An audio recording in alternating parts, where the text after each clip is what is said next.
Hello Anontok, itago niyo na lang ako sa pangalang niya. Noong ako'y nasa ika-10 baitang, may isang lalaking palaging nagpapansin sa akin, si Jake.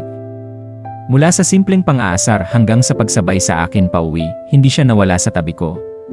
Hanggang sa isang araw, inamin niyang may gusto siya sa akin. Matagal siyang nanligaw at sa paglipas ng panahon, natutunan ko rin siyang mahalin.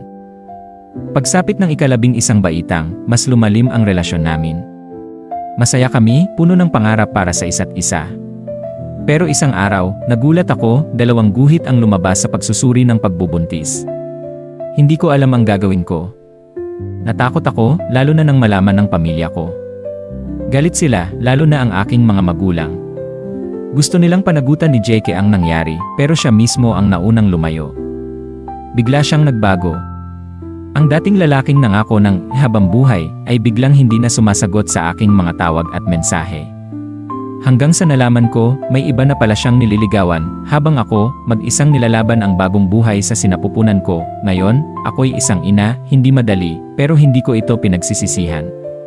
Masakit, pero natutunan kong hindi sukatan ng pagmamahal ang mga pangakong binitiwan lamang sa salita. Para sa mga kabataang umiibig, isipin niyo rin ang hinaharap.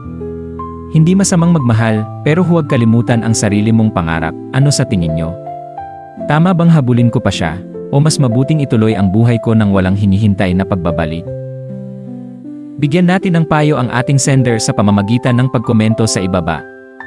Huwag kalimutang i-follow, i-like, at i-react ang page para sa iba pang kwentong makaka-relate ka. Kung gusto mo rin magbahagi ng sarili mong karanasan, PM mo lang kami, makikinig kami.